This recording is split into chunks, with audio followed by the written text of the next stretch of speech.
خامنئی چاہے جائے، مجھے اسے کام نہیں، لیکن اسرائیل ایران پہ حملہ کرے، بنی اسرائیل ایران پہ حملہ کرے، وہاں کی شیعہ عوام نے ہتھیار عوام کو قتل کرے، بمبار کرے، ٹھیک ہے نا، یہ ہمارے لیے بہت مصیبت، ناقابل برداشت مصیبت ہے. اس کی شکایت ہم اللہ کی طرف کرتے ہیں اور رسول اللہ صلی اللہ علیہ وسلم کے بارگاہ میں کرتے ہیں، امام عصر علیہ السلام کے بارگاہ میں کرتے ہیں. اب جیسے ابھی لبنان تباہ ہو رہا ہے، وہاں پہ شیعہ خواتین کو دیکھو کہ شیعہ خواتین کیسے، ایک بچہ ہاتھ میں، ایک تیلا ہاتھ میں، 2-3 بچے پیچھے چل رہے ہیں، ٹھیک ہے نا، شوہر بھی ایک ایٹی کیس، وہ پیدل بیچارے ایک شہر سے دوسرے شہر جا رہے ہیں، شہر سے، کیونکہ ملک ہی تباہ ہو رہا ہے، شیعہ علاقے ہی تباہ ہو رہے ہیں. کہاں جائیں، کس کے پاس جائیں؟ پچھلے 40 سال میں اللہ جانتا ہے کہ کتنے لوگوں نے خامنئی صاحب کو نصیحت کی ہے، خامنئی صاحب کو کتنے بڑے لوگوں نے نصیحت کی ہے، قریب سے دور سے کنایا میں، ہر طرف، کوئی اثر نہیں ہوا اس شخص پر، کوئی اثر ہی نہیں ہوا. جس نے بھی اس کو نصیحت کی اس نے اس کو جیل میں ڈال دیا، کہہ دے یہ ایجنٹ ہے جی. یہ اعجاز ہے میرے مولا امام زین العابدین علیہ السلام کا یا نہیں ہے؟ یہ اعجاز ہے امام جعفر صادق علیہ السلام کا یا نہیں ہے کہ انہوں نے پہلے ہی بتا دیا تھا کہ ایسے کام کے نتائج سوائے اپنے قوم کی تباہی کے کچھ نہیں ہو سکتا، کیونکہ اسرائیل کے پاس بہت انفارمیشن ہے، انفارمیشن ان کے پاس بہت ہے، ڈیٹا ان کے پاس بہت ہے کہ کون کہاں رہتا ہے، کون کہاں چھپتا ہے. لیکن حسن نصر اللہ کی جو وہاں پہ میٹنگ تھے اپنے کمانڈرز کے ساتھ لبنان کے ضاحیہ محلے میں، ایک 10-15 منزلہ اپارٹمنٹ بلڈنگ کی نیچے سرنگ میں جا کر اس نے میٹنگ رکھی. یہ اسرائیل کو کیسے پتہ چلا؟ آپ نے پاکستان کو کربلا بنا دیا، امام حسین علیہ السلام بھی شہید ہو گئے، ہم بھی شہید ہو جاتے ہیں، کوئی بات نہیں، ان کے راستے میں دہلی آزاد ہو یا نہ ہو، کشمیر آزاد ہو یا نہ ہو، پاکستان الحمدللہ کربلا تو بن گیا، ہم سب تو شہید ہو گئے، ہمارے بچے یہاں پہ تو اسارت کو چلے جائیں گے ہندوؤں کے پاس. ایسا کتے کا مردہ یہاں پہ پڑا ہو، مردہ کتا پڑا ہو، آپ اس کو اٹھا کے اس کا سالن بنانا چاہیں کہ میں خود کھاؤں گا، بچوں کو کھلاؤں گا، والدین کو کھلاؤں گا، کہ یہ کتے مرا ہوا کتا ہے. اللہم صلی علی محمد وآل محمد وعجل فرجہم الشریف. میرے محترم ناظرین، ہم ایک ایسے دور میں واقع ہوئے ہیں کہ شیعہ لوگ صرف نام میں شیعہ ہیں، اور لیکن وہ اہل بیت علیہم الصلاۃ والسلام کی تعلیمات سے بہت دور ہیں. شیعوں کو صرف اتنا پتہ ہے کہ اہل بیت علیہم السلام سے محبت کرنی چاہیے، اور ان کے فضائل سن کر ان کو مزہ آتا ہے، ان کے مصائب پر روتے ہیں. اور کچھ لوگ کچھ ان کے جو عمل کرنا بھی چاہتے ہیں، وہ کہتے ہیں کہ اہل بیت علیہم السلام کی باتیں ہمیں سمجھ نہیں آ سکتی، لہذا ہم کسی اور کی باتیں جو مجتہدین ہیں ان کی باتوں کو مانیں گے. اور شیعوں کے علماء اہل بیت علیہم السلام کی تعلیمات سے بہت دور ہیں، بہت دور ہیں، اور بہت سارے ہمارے زمانے کے فتنے انہی کی وجہ سے ہیں، علماء کی وجہ سے ہے، شیعہ علماء اور غیر شیعہ علماء. اور اگر غیر شیعہ علماء فتنوں کا اساس ہوں، فتنوں کے راس ہوں، فتنوں کے جڑ ہوں، تو ان سے توقع ہی کیا ہے؟ ان کا جو طریقہ کار ہی باطل ہے. لیکن جب شیعہ علماء فتنوں کے راس بنتے ہیں، فتنوں کے سبب بنتے ہیں، اور قوم کے لیے مصائب کے اسباب بنتے ہیں، اور قوم کو اہل بیت علیہم السلام سے دور کرتے ہیں اور بدعتوں کے پرچار کرتے ہیں، تو اس حالت میں اللہ سے پناہ مانگنی چاہیے، اہل بیت اطہار علیہم السلام سے پناہ مانگنی چاہیے. دیکھیں دنیا میں جتنے فتنے بڑھ جائیں، دنیا میں جتنے آشوب بڑھ جائیں، دنیا میں جتنی کفر کی راج اور کفر کا طوفان اور الحاد اور زندقہ کی راج ہو، رسول اللہ صلی اللہ علیہ وآلہ وسلم کی گارنٹی ہے، اللہ تعالیٰ کی گارنٹی ہے، ضمانت ہے، انی تارک فیکم من ان اخذتم به لن تضلوا بعدی ابدا، کتاب اللہ وعترت اہل بیت، کہ میں تمہارے درمیان 2 چیزیں چھوڑ کے جا رہا ہوں، ان سے تمسک کرنا، ان کا اتباع کرنا، کتاب اللہ اور میری عترت پاک علیہم الصلاۃ والسلام. تو میرے محترم ناظرین، جو شیعہ حضرات امامت میں علماء کو اہل بیت علیہ السلام کے ساتھ شریک کرتے ہیں، بلکہ علماء کو امام مانتے ہیں، اہل بیت علیہ السلام کو امام عملاً نہیں مانتے، کیونکہ وہ کہتے ہیں ان کی باتیں ہمیں سمجھ ہی نہیں آ سکتی. تو وہ امام جس کی بات آپ سمجھ ہی نہیں سکتے، وہ تو آپ کا امام ہو ہی نہیں سکتا، کیونکہ امام تبھی ہوگا کہ اس کی بات آپ کو سمجھ آئے گی. اور لیکن علماء کی باتیں ہمیں سمجھ آ سکتی ہیں، جو عملاً شیعوں کی اکثریت نے اہل بیت علیہم الصلاۃ والسلام کو امامت کے مقام سے ہٹا دیا ہے، اور علماء کو اس مقام پہ رکھ دیا ہے، اور علماء نے ان پر کفریات کا اور بدعات کا دروازے کھول دیے ہیں. تو ابھی جو لبنان میں ہو رہا ہے، میرے محترم ناظرین، میں آپ کو ایک مثال دیتا ہوں کہ دیکھیں لبنان کی کیا صورتحال ہے. جیسے میں نے آپ سے پہلے کہا تھا کہ لبنان کی کل شیعہ آبادی 15 16 17 لاکھ، زیادہ سے زیادہ 17 لاکھ، ویسے لگتا ہے یہ کہ 15 لاکھ ہے. اور لبنان ایک چھوٹا سا ملک ہے، ٹھیک ہے نا، اس کی اپنی آرمی ایئر فورس بہت کمزور ہے، یعنی وہاں کی اس کی اپنی گورنمنٹ اتنا طاقتور نہیں ہے. وہاں پہ سب سے زیادہ جو پولیٹیکل پاور ہے ایران کی مدد کی وجہ سے حزب اللہ ہے تھا. یعنی اب تو اتنا پاورفل نہیں رہا کیونکہ حزب اللہ کو بہت سخت ضربات لگے ہیں. اور ہم یہ میں خوشی سے نہیں کہہ رہا کہ مجھے خوشی ہے کہ حزب اللہ کو تباہ ہو جائے, نہیں, میں آپ کو حقیقت بتا رہا ہوں جو میرا اپنا تاثر ہے جو اخبار سے مجھے ملتا ہے. اور یہ لبنانی فوج سے زیادہ طاقتور حزب اللہ تھی, لیکن حزب اللہ اتنی طاقتور فوج نہیں ہے, بلکہ فوج ہی نہیں, ایک ملیشیا ہے. اس کے پاس نیوی نہیں ہے, اس کے پاس ایئر فورس نہیں ہے, وہ کوئی ریگولر آرمی نہیں ہے. وہ کچھ جس کو آپ کہتے ہیں کہ ایک ریبل فورس ہے جو کچھ تھوڑی بہت فائٹ کر سکتا ہے. اس کے مقابلے میں اسرائیل ہے, اور اسرائیل کو سرپرستی حاصل ہے دنیا کے سب سے بڑا ٹائیگر, دنیا کا سب سے بڑا ملٹری پاور یو ایس, اور اس کے ساتھ برطانیہ, اس کے ساتھ بہت سارے دوسرے ملک ہیں جو اس کے ساتھ ہیں. اور دنیا کی بڑی بڑی اکنامک جو فائنینشیل کمپنیز ہیں وہ اسرائیل کی سپورٹ کرتے ہیں. تو اس صورتحال میں میرے محترم ناظرین, لبنان کو شیعوں کو یہ سونپا گیا ہے, یہ کئی سالوں سے, پچھلے 30 35 40 سال سے ان کو یہ باور کرا گیا ہے. وہ لبنان میں جو تقریریں ہوتی تھیں وہ یہی تھی کہ بھئی فلانے نے امام زمان علیہ السلام کو خواب میں دیکھا ہے کہ حسن نصر اللہ قدس میں جا کے نماز پڑھیں گے, حسن نصر اللہ اسرائیل کو تباہ کریں گے, حسن نصر اللہ جو ہے یہ بالکل اسرائیل کو تباہ کر دے گا. آیت اللہ بہجت نے خواب میں دیکھا, آیت اللہ بہجت امام زمانہ سے ملاقات ہو گئی. اس طرح کی باتیں سنا کر یعنی پچھلے 30 35 سال میں لوگوں کے کان بھر دیے, ٹھیک ہے نا, جو مذہبی افراد تھے شیعوں کے, ان کو ایسے وعدے دیے گئے کہ وہ بالکل, وہ تو یقین پڑتے کہ ہم جو ہے اسرائیل کو تباہ کر دیں گے, اور سب جھوٹ, سب فراڈ. اس کا میں آپ سے ایک تشبیہ دینا چاہتا ہوں. دیکھو عزیزو, آپ فرض کریں کہ پاکستان کا جو سینٹرل گورنمنٹ ہے, جو فیڈرل گورنمنٹ ہے, آرمی ہے, بہت ویک ہو. یعنی پاکستان کی جو صورتحال ہے کہ اس میں جو گورنمنٹ ہے, فیڈرل گورنمنٹ ہے پاکستان کی, وہ بہت پاورفل ہے. پورے پاکستان پہ اس کا اچھا خاصا کنٹرول ہے. اور پاکستان کا جو دفاعی ادارے ہیں, فوج ہے, نیوی ہے, ایئر فورس ہیں, یہ بھی بہت کافی مضبوط ہیں. یعنی دنیا کے بہترین افواج میں ان کا شمار ہوتا ہے, بہترین ملٹریز میں شمار ہوتا ہے, ٹھیک ہے نا. اور ملک کا کافی سارا بجٹ جو ہے ڈیفنس پہ خرچ ہوتا ہے. آپ فرض کریں کہ یہ صورتحال نہیں ہے, پاکستان جو ہے فوجی لحاظ سے بہت کمزور ہے, اس کا سینٹرل گورنمنٹ بہت کمزور ہے. اس صورتحال میں وہاں پر ایران آ کے آپ کے ملک میں, پاکستان میں, شیعوں کا ایک ملیشیا بنا دے, ایک ملیشیا بنا دے کہ اس کی وفاداری, اس کی اطاعت اپنی گورنمنٹ کے ساتھ نہیں, اس کی اطاعت کہاں, تہران کے لیے.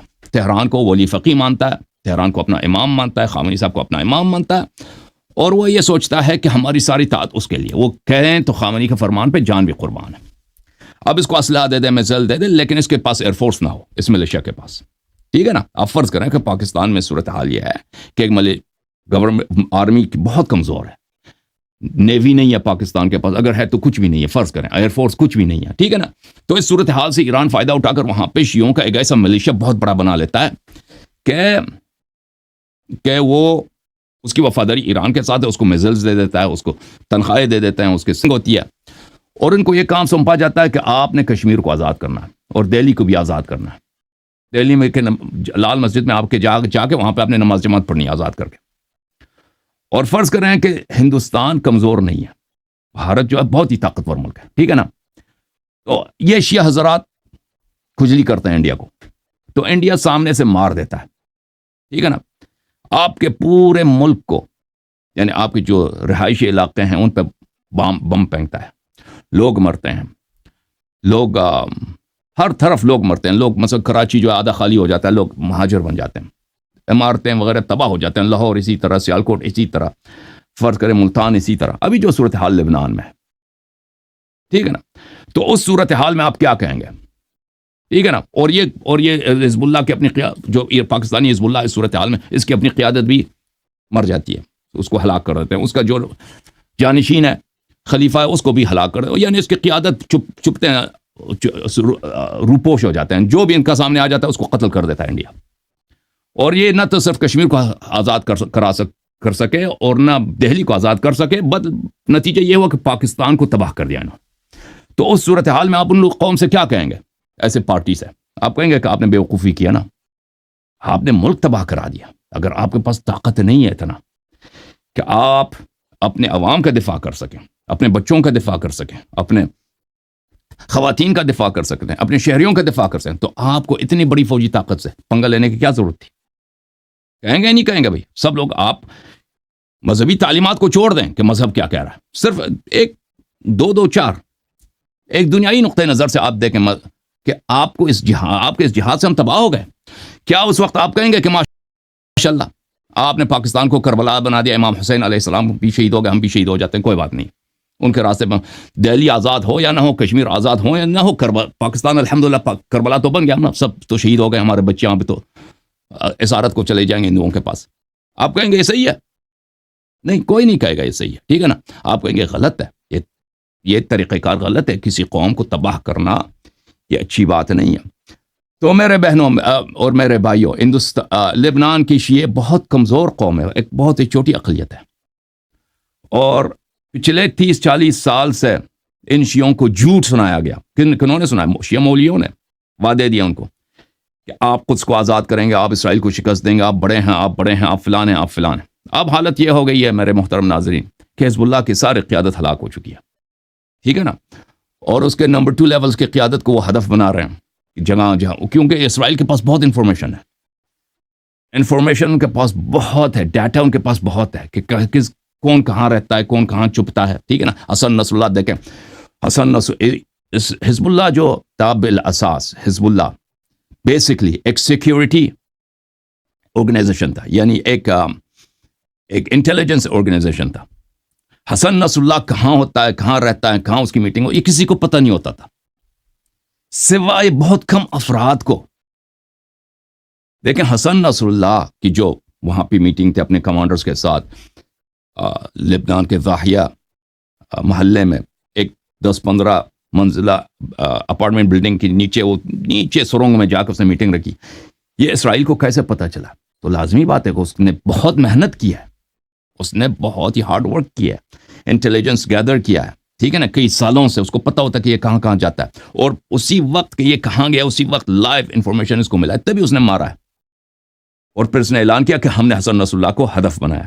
پھر 2-3 دن کے بعد اس نے ویریفائی کیا جی حسن نصر اللہ مر چکا ہے، اور اس کے بعد ہاشم صفی الدین کے ساتھ یہی ہوا، شیخ ابراہیم قاؤق کے ساتھ جو نمبر 3 تھا حزب اللہ میں، ان کے ساتھ یہی ہوا، اور اب جو ہے ان کے جو فائنینشیل سسٹم تھا حزب اللہ کے، جو بینک وغیرہ تھے جہاں پہ وہ پیسے سونے چاندی، وہ سب تباہ ہو گئے۔ اب یہ حزب اللہ کی جانب سے، اب آپ نے دیکھا ہوگا شیخ نعیم قاسم صاحب نے بہت ہی پلیڈ کر رہا تھا، بہت ہی گزارش کر رہا تھا اسرائیل سے کہ آپ جنگ بندی ہو جائے۔ اسرائیل نہیں مان رہا جنگ بندی ہو جائے، کیونکہ وہ اس نگاہ سے دیکھ رہا ہے کہ جیسے 2 آدمی کے فائٹ ہو رہے ہیں، ایک آدمی نیچے گر گیا ہے، ٹھیک ہے نا، اب اس کو مزید مکے مارو، اس کو ختم کر دو۔ اور لبنان میں اگر آپ سمجھتے ہیں کہ وہاں کے دوسرے اقوام شیعوں کے ہمدرد ہیں، بالکل ہمدرد نہیں ہے۔ جماعت عمریہ بالکل شیعوں کو بری نظر سے دیکھتے ہیں، حزب اللہ کو، شیعوں کو بری نظر سے دیکھتے ہیں، وہ خوش ہو جاتے ہیں اگر آپ سمجھتے ہیں کہ عالم اسلام میں ایک بہت بڑا غضب ہے حسن نصر اللہ کی موت پر۔ بالکل کوئی غضب سوائے شیعوں میں، ایران میں، کسی میں سب خوش ہیں باقی۔ آپ دیکھیں اتنا بڑا آرگنائزیشن تھا جس نے 2006 میں اسرائیل کے ساتھ لڑا ہے، 2001 میں، 1990s میں، اس کا لیڈر حسن نصر اللہ مر گیا، ٹھیک ہے نا۔ کس کے لیے اس نے جنگ کیا؟ اس نے فلسطینیوں کے لیے جنگ کیا۔ لبنان کی شیعوں کے اپنے مفاد میں تو نہیں ہے کہ اسرائیل کے ساتھ پنگا لے لیں، اس نے فلسطینیوں کے لیے جنگ کیا، اب وہ مر گیا ہے۔ اب آپ دیکھیں کہ عالم اسلام میں مختلف، مجھے تو نہیں سنائی دی کہ حکومت پاکستان نے کسی غم و غصے کا اظہار کیا ہو، یا پرنس سلمان، محمد بن سلمان کا، یا کنگ سلمان یا پرنس محمد بن سلمان نے کسی غم و غصے کا اظہار کیا ہو۔ وہ تو خوش ہیں بھائی، مصر نے غم و غصے کا اظہار کیا ہو، یا کسی اور ملک نے غم و غصے کا اظہار کیا ہو، صرف بشار الاسد نے اس نے تسلی دی ہے نصر اللہ کے خاندان کو۔ باقی جو ممالک ہیں، دنیا عرب ہیں، کچھ علماء، مذہبی علماء، وہ ان کو شہید کہہ رہے ہیں، وہ بہت کم ہیں، اقلیت ہیں۔ گورنمنٹس جتنے کے جتنے ہیں یا تو خاموش ہیں یا وہ خوشی کا اظہار کر رہے ہیں، کیونکہ وہ شیعوں کو کس نظر سے دیکھتے تھے؟ حزب اللہ کو اس نظر سے دیکھتے تھے کہ یہ ایران کا ایک اعلی کار ہے، وہ اس نظر سے نہیں دیکھتے تھے کہ یہ ایک عرب فورس ہے، ایک مسلم فورس ہے، یہ بھائی اسرائیل کو ذلیل کرنے کے لیے نہیں، اس نظر سے بالکل ان کا ویو یہ نہیں تھا۔ ان کا ویو یہ تھا کہ یہ ایران عرب میں ہم عرب ہیں، ہماری اپنی آئیڈینٹی عرب ہیں. ایران فارسی ایک ملک ہے، ایک فرس کا ملک ہے، اجمیوں کا ملک ہے. ان کو کیا کام ہے؟ عربوں کے بیچ میں انہوں نے ایک پارٹی، پولیٹیکل پارٹی بنا دیا، ایک ملٹری پارٹی بنا دیا، اور یہ ان کا اعلی کار ہے. اس نظر سے دیکھتے تھے، ٹھیک ہے نا. تو کسی غم غصے کا اظہار نہیں ہے. اور جو عوام مر رہے ہیں جنوب لبنان میں، وہاں پہ تین میجر پارٹیز ہیں. ایک کرسچنز ہیں، ایک سنی ہیں، اور ایک شیعہ. اور اسرائیل صرف شیعوں کو مار رہا ہے، سنیوں کو نہیں مار رہا لبنان میں. اگر آپ سمجھتے ہیں کہ سنی ناراض ہیں لبنان میں، بہت خوش ہیں، خوشیاں منا رہے ہیں، وہ جشن مٹھائی بانٹ رہے ہیں کہ شیعہ وہاں پہ قتل ہو رہے ہیں اور حزب اللہ ختم ہو رہا ہے. اور اسی طرح کرسچنز بہت خوش ہیں، بہت خوش ہیں. تو میرا عرض یہ ہے کہ یہ دیکھیں اہل بیت علیہ السلام کی تعلیمات کیا ہیں جہاد کے متعلق. سختی سے منع کیا اہل بیت طاہرین علیہ السلام نے. یہ علماء کو بھی نہیں پتا. علماء میرے خلاف کلپس بناتے ہیں کہ دیکھو حسن اللہ یاری نے بولا ہے کہ حزب اللہ نے اہل بیت علیہ السلام کی تعلیمات کی مخالفت کرتے ہوئے اس نے جنگ میں حصہ لیا. بالکل. یہ آپ کتاب الجہاد پڑھیں، اہل بیت علیہ السلام کی احادیث پڑھیں کہ اہل بیت علیہ السلام نے کتنی سختی سے منع کیا کہ شیعوں کو بالکل اجازت نہیں ہے کہ کسی سے لڑے. ہماری امام مہدی علیہ السلام کی تشریف آوری سے پہلے. اب شیعہ اس بات کا مذاق اڑاتے ہیں. جب شیعہ اپنے ہی ائمہ طاہرین علیہ السلام کے احادیث کا مذاق اڑاتے ہیں کہ یہ باطل ہے، یہ جھوٹ ہے، اس کا یہ کیسے ہو سکتا ہے، ٹھیک ہے نا. امام جعفر صادق علیہ السلام کے اقوال اوامر کا مذاق اڑاتے ہیں شریعت کا، تو یہ کیسے شیعہ ہو سکتے ہیں؟ اور ان کے علماء ان سے چھپاتے ہیں اہل بیت علیہ السلام کی تعلیمات کو. جنگ صرف اس صورت میں جائز ہے جب اصل اسلام خطرے میں ہو. اصل اسلام خطرے میں، یعنی کوئی ایسا شخص آ جائے کہ بالکل وہ پورا اسلام کو مٹانا چاہتا ہے. بیدت الاسلام یعنی اسلام کا جڑ، اسلام کو جڑ سے اکاڑ کے. وہ یہ دنیا میں ایسی کوئی طاقت نہیں جس کا یہ پلان ہو کہ اسلام ہی کو ختم کر دے، ٹھیک ہے نا. یہ جنگ جو ہے ایسے، اس کے علاوہ اگر کوئی جنگ ہو تو اس میں شرکت کرنے سے منع ہے. جیسا احادیث میں یہ ہے، جیسا سور کا گوشت کھانا، جیسا کتے کا مردہ یہاں پہ پڑا ہو، مردہ کتا پڑا ہو، آپ اس کو اٹھا کے اس کا سالن بنانا چاہیں کہ میں خود کھاؤں گا، بچوں کو کھلاؤں گا، والدین کو کھلاؤں گا، کہ یہ مرا ہوا کتا ملا ہے ہمیں. یہ کتنا منع ہے. امام جعفر صادق علیہ السلام فرماتے ہیں اسی طرح منع ہے کہ غیر معصوم امام علیہ السلام کے زیر سرپرستی آپ کسی، چاہے وہ یہودی، پرانے زمانے میں بھی یہ ہوتا تھا میرے عزیزوں. معاویہ اپنے زمانے میں، یزید اپنے زمانے میں، شام بن عبد الملک اپنے زمانے میں، بنی امیہ کے کنگز، بنی عباس کے کنگز اپنے زمانے میں یہ کرسچن سے، یہودیوں سے لڑتے تھے. ہمیشہ یہ جہاد کا سلسلہ ہمیشہ ہوتا تھا. اور شہروں میں بڑے اعلانات ہوتے تھے کہ بھئی لشکر جا رہا ہے وہ روم سے لڑنے کے لیے، لشکر جا رہا ہے افریقہ کے فتح کے لیے، لشکر جا رہا ہے فلان جگہ چائنا سے، ہند سے لڑنے کے لیے غزوہ ہو رہا ہے، مجاہدین آ جاؤ. لوگ اسلحہ، لوگوں کو سلاح دیتے تھے کہ بھئی تلوار اٹھاؤ، آ جاؤ فوج میں، اتنے تنخواہ ملیں گے، وہاں پہ جائیں گے بھئی، اور وہاں پہ جو غنائم ملیں گے آپ کو اس سے بھی مل جائے گا. تو یہ کوئی نئی چیز نہیں ہے کہ کفار سے جنگ ہو، کہ صرف ہمارے زمانے میں ہو. یہ اس کی بڑی تاریخ ہے، یہ ہمیشہ ہوتا رہا ہے. دیکھیں اس زمانے میں ائمہ طاہرین علیہ السلام اپنی شیعوں کو سختی سے منع فرماتے تھے کہ جنگ چاہے مسلمان اور عیسائیوں کے درمیان ہو، مسلمان اور یہودیوں کے درمیان ہو، مسلمان یا ہندوؤں کے درمیان، آپ کو اجازت نہیں ہے اس جنگ میں شرکت کرنے کی. حرام ہے. آپ نے اگر نیک کام کرنا ہے تو خدمت خلق اللہ کریں. جہاد صرف اور صرف امام معصوم علیہ السلام کے کمانڈ کے اندر ہوتی ہے، ٹھیک ہے نا. یہ احادیث کی بہت زیادہ ہیں، میں نے پہلے آپ کو بعض احادیث پڑھ کے سنائی ہیں، ٹھیک ہے نا. اور شیعہ عوام کو تعجب کیا اسے دین ہو سکتا ہے. جی ہاں، ہو سکتا ہے، بالکل دین ہی یہی ہے. جہاد اگر ائمہ اطہار علیہ السلام کے کمانڈ کے نیچے نہ ہو تو یزیدیت ہی یزیدیت ہے، بنی امیہ ہے، بنی عباس ہے، طالبان ہے، ISS ہے، سمجھے، خامنئی ہے. سمجھ میں آئی بات آپ کو؟ اور ابھی شیعہ قوم کے ساتھ جو ہو رہا ہے، ائمہ طاہرین علیہ السلام نے کتنی منع کیا کہ شیعوں میں سے جو بھی تلوار اٹھائے امام زمانہ علیہ السلام کے آنے سے پہلے، وہ اپنے قوم کو، شیعوں کو ضرر پہنچائے گا. یہ اعجاز ہے میرے مولا امام زین العابدین علیہ السلام کا یا نہیں ہے؟ یہ اعجاز ہے امام جعفر صادق علیہ السلام کا یا نہیں ہے کہ انہوں نے پہلے ہی بتا دیا تھا کہ ایسے کام کے نتائج سوائے اپنے قوم کی تباہی کے کچھ نہیں ہو سکتے. تو میرے محترم ناظرین، میرے عزیزو، تم اپنے ملک کے متعلق سوچو. تمہارا ملک پاکستان، سوچو اگر تمہارا اپنا ملک تباہ ہو جائے، اب جیسے ابھی لبنان تباہ ہو رہا ہے، وہاں پہ شیعہ خواتین کو دیکھو کہ شیعہ خواتین کیسے ایک بچہ ہاتھ میں، ایک تیلا ہاتھ میں، 2-3 بچے پیچھے چل رہے ہیں، ٹھیک ہے نا، شوہر بھی ایک ٹیچی کیس، وہ پیدل بیچارے ایک شہر سے دوسرے شہر جا رہے ہیں، شہر سے، کیونکہ ملک ہی تباہ ہو رہا ہے، شیعہ علاقے ہی تباہ ہو رہے ہیں، کہاں جائیں، کس کے پاس جائیں؟ جماعت عمریہ کے محلوں میں چلے جائیں، ان کی جان و مال ناموس کا حفاظت کیسے ہوگا؟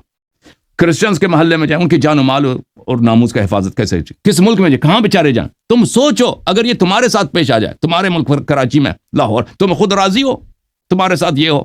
جو تم کہتے ہو کہ چلو لبنان کربلا بن گیا، تو امام حسین علیہ السلام بھی تو شہید ہوئے تھے، کب امام حسین علیہ السلام نے آپ سے کہا کہ تم میری طرح آ جاؤ، ہاں تم میری طرح آ کے یزید کے خلاف تم قیام کرو؟ اس نے کب انقلاب کب کیا تھا امام حسین علیہ؟ میری تقریرات آپ پڑھیں کہ امام حسین علیہ السلام نے کیا قیام کیا تھا، نہیں کیا تھا، یا ان پہ امپوز کیا تھا؟ امام حسین علیہ السلام نے ہر طرح سے سلنے کی کوشش فرمایا تھا، آپ پڑھیں بھائی میرے عزیزوں۔ بہت افسوس ہے، بہت افسوس ہے اپنی قوم پر کہ شیعہ قوم تباہ ہو رہی ہے، دشمن کی وجہ، دشمن تباہ کر رہی ہے، لیکن اپنے علماء نے جو غلط فیصلے کیے ہیں، ابھی اس کا ثمرہ مل رہا ہے شیعہ عوام کو، اور اس سے مجھے لگتا ہے کہ یہ سلسلہ بھی شروع ہوا ہے، ابھی یہ سلسلہ شروع ہوا ہے، ابھی یہ چلتا جائے گا، ابھی مجھے نہیں لگتا کہ یہ ختم ہونے والا ہے۔ ہم اس بات سے بالکل، ہم حزب اللہ سے فکری لحاظ، عقیدتی لحاظ سے بالکل 180% مخالف ہیں، لیکن ہم راضی نہیں ہیں، خوش نہیں ہیں اس بات پر کہ وہاں کے، بالکل ہماری بہت بڑی مصیبت کی بات ہے کہ لبنان کے شیعہ جو ہماری نفس ہے، ہماری جان ہے، وہ تباہ ہو جائیں۔ ہم عقیدتی لحاظ سے، فکری لحاظ سے حکومت ایران کے 180% مخالف ہیں، بالکل، یعنی 180 ڈگریز مخالف ہیں، کوئی ہماری فکر ان سے ملتی ہی نہیں ہے، ٹھیک ہے نا؟ اگر وہ ان کا ہاتھ چلے تو ہماری جان لے لیں، لیکن ہم خامنی جائے مجھے اس سے کام نہیں، لیکن اسرائیل ایران پہ حملہ کرے، بنی اسرائیل ایران پہ حملہ کرے، وہاں کی شیعہ عوام نے حتیٰ عوام کو قتل کرے، بمبار کرے، ٹھیک ہے نا؟ یہ ہمارے لیے بہت مصیبت، ناقابل برداشت مصیبت ہے، اس کی شکایت ہم اللہ کی طرف کرتے ہیں، اور رسول اللہ صلی اللہ علیہ وسلم کے بارگاہ میں کرتے ہیں، امام عصر علیہ السلام کے بارگاہ میں کرتے ہیں، اور یہ کس کا نتیجہ ہے؟ کس کے اعمال کا نتیجہ ہے؟ او میرے عزیزو، اگر تمہارے قائدین غلط فیصلے کریں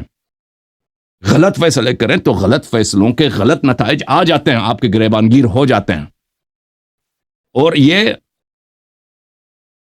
بہرحال اللہ تعالیٰ آپ سب کو عزت دے، بہت سلامتی دے، انشاءاللہ اللہ تعالیٰ کوئی ایسا فرج نکالے، کوئی ایسا راستہ نکالے کہ جو عالم اسلام آیا جو ایک تماشائی بن کر دیکھ رہے ہیں، وہ فلسطین کا بھی اسی لیے ہیلپ نہیں کر رہے۔ دیکھیں فلسطین کا ہیلپ کیوں جماعت عمریہ نے نہیں کی، سعودیہ نے نہیں کی، مصر نے نہیں کی، ترکی نے نہیں کی، حکومت پاکستان وغیرہ کسی نے فلسطین کے ساتھ ایک جہتی نہیں کیا۔ فلسطین پچھلے 1 سال سے غزہ تباہ ہو رہا ہے، کیونکہ غزہ میں حماس کی حکومت ہے، اور حماس الائنڈ ہے ایران کے ساتھ، وہ خوش ہیں کیونکہ وہ کہتے ہیں یہ حماس جو ہے یہ ایرانی ایجنڈے کا پرچار کرتا ہے، ایران کے پیرول پر ہے، فلسطین جانا چاہے چلا جائے۔ آپ نے آج تک دیکھا محمد بن سلمان نے غزہ کے متعلق اس نے ایک بیان دیا ہو؟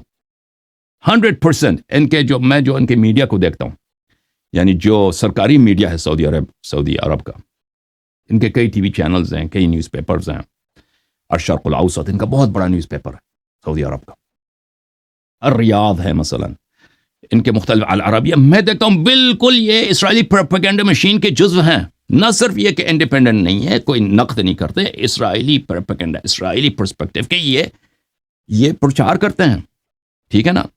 تو میرا عرض آپ سے یہ ہے میرے عزیزوں کہ یہ بہت برا دن، آپ لوگ سو رہے ہو، قوم سوئی ہوئی قوم ہے، یہ بہت برے دن ہے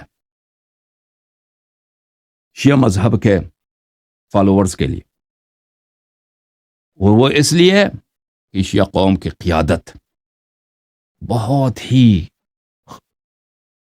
نادان، جاہل، دنیا سے بے خبر، اور اپنے آپ کو عقل کل سمجھنے والی، پچھلے 40 سال میں اللہ جانتا ہے کہ کتنے لوگوں نے خامنئی صاحب کو نصیحت کی ہے، خامنئی صاحب کو کتنے بڑے لوگوں نے نصیحت کی ہے، قریب سے، دور سے، کنایا میں، ہر طرح سے، کوئی اثر نہیں ہوا اس شخص پر، کوئی اثر ہی نہیں ہوا۔ جس نے بھی اس کو نصیحت کی اس نے اس کو جیل میں ڈال دیا، کہہ دے یہ ایجنٹ ہے جی، یہ ایجنٹ، اس کو پکڑ لو، اسے اعتراف لے، اس کو بے عزت کر کے ٹی وی پہ لایا، اس کو مار کے کہ اس اعتراف لیے کہ میں ایجنٹ۔ بڑے بڑے علماء کو صرف اس لیے کہ انہوں نے نصیحت کیا، ان کو بے عزت کیا اسی طرح شخص نے، جیل میں ڈالا، ان کو ان کے بالکل خلع لباس کر دیا، بے عزت کر دیا کہ لوگوں کے سامنے منہ دکھانے کے لائق نہیں رہے بیچارے۔ ان کا جرم کیا تھا کہ اس نے خامنئی صاحب سے انہی باتوں پر نصیحت کیا تھا۔ کتنے لوگ قتل ہو گئے، بڑے بڑے مشہور علماء قتل ہو گئے، اسی بات، جو بھی باتیں میں آپ کو کہہ رہا ہوں نا کہ خامنئی صاحب کی پالیسیوں کا نتیجہ یہی ہوگا آگے جا کر، شیعہ قوم کی تباہی۔ نصیحتیں کرتے رہے بھائی، ان کو سب کو جیل میں ڈالا گیا، کتنے بڑے بڑے علماء کو قتل کیا گیا۔ یہ ایک بہت بڑا چیپٹر ہے کہ جو مشکوک قتلیں ایران میں ہوئی ہیں، ایران سے باہر علماء کی ہوئی ہیں، وہ کس طرح سے ہیں۔ تو میں عرض آپ سے یہ کرتا ہوں میرے محترم میرے بھائیوں کہ بہت سیڈ دن ہے، بہت غمگین دن ہے، بہت ٹریجک دن ہے۔ اسرائیل سے اگر کسی نے لڑنا ہے، وہ جس کے مذہب میں جہاد ہے وہ جا کے لڑے نا، جس کے مذہب میں جہاد جائز ہے، امام معصوم، وہ جا کے لڑے، اور عوام بھی ان کا، فلسطین بھی ان کا ہے، قدس بھی ان کا ہے، ٹھیک ہے نا۔ اس نہ ہمارا کوئی مقدس مقام ہے، نہ وہ فلسطین ہمارے وہ شیعہ بھائی ہیں وہاں پر، ہم کیوں ان کے لیے لڑیں؟ وہ کیوں ہمارے مذہب میں جب جہاد ہی حرام ہے، ہم کیوں دیکھیں شیعہ علماء کے یہ فراڈ کہ انہوں نے جب، کیونکہ رہا حدیث میں اتنا بڑا فراڈ آپ لوگوں کے ساتھ یہ دن دہاڑے آپ کے علماء کر رہے ہیں، یہ ملعون، کیونکہ شیعہ احادیث روایات شیعہ مذہب میں جہاد حرام ہے امام معصوم علیہ السلام کے بغیر، انہوں نے کیا نام رکھا؟ اس کا مقاومت رکھ دیا، جہاد کا لفظ ہی نہیں لیتے، مقاومت، وہی کام ہے، جنگ ہے، کیا نام چینج کہتے ہیں؟ مقاومت، جی حزب اللہ مقاومت ہے۔ مقاومت سے کیا مراد لیتے ہیں؟ وہی جہاد قتال ہی مراد لیتے ہیں نا تاکہ لوگوں کو بیوقوف بنا دے، اور آپ لوگوں کو واقعا کتنا بیوقوف دیا۔ اگر یہ اتنا ٹریجک نہ ہوتا، اتنا غم انگیز اور اتنا پردرد کہانی نہ ہوتی، تو شیعہ عوام کے سادگی پر، ان کی بے عقلی پر آ کے، یہ بہت بڑا کامیڈی ہے، اس پہ ہنستے رہو بھائی کہ کیسے ان کے علماء نے ان کے ساتھ کھیلا، کیسے ان کے مولویوں نے ان کو بیوقوف بنایا، ان کے مجتہدین، ان کے مراجع نے۔ بہرحال